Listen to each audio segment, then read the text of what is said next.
चढ़ गया, जवानी का बारूद भर गया। उम्र मेरा जब से चढ़ गया, जवानी का बारूद भर गया। और जिसको भी देखो हर कोई यहाँ मेरे में खो गया। तू जरा फुलझड़ी क्या हुई, मोहल्ला माचिस को गया। तू जरा फुलझड़ी क्या हुई, मोहल्ला माचिस को गया।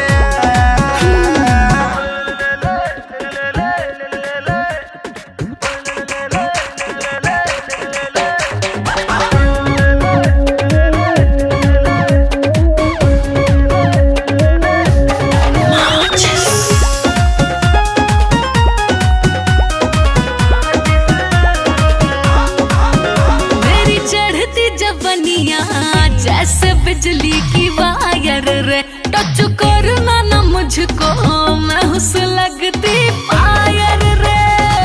तेरे ही नाम का डीजे बजे मेरे दिल में रे, इसलिए मैं डूबा तेरी आंखों के झिल में रे। आंखों से जाम मैंने जिसको पिलाया, वो पल में सो गया। तू जरा फुलझड़ी क्या हुई, मोहल्ला माचिस को गया।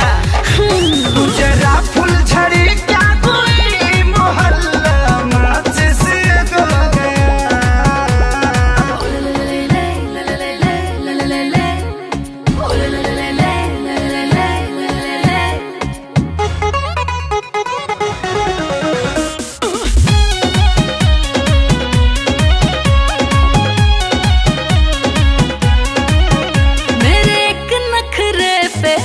बाबू लाखों के खर्चे हैं, मेरे नाम के छपते हैं सबके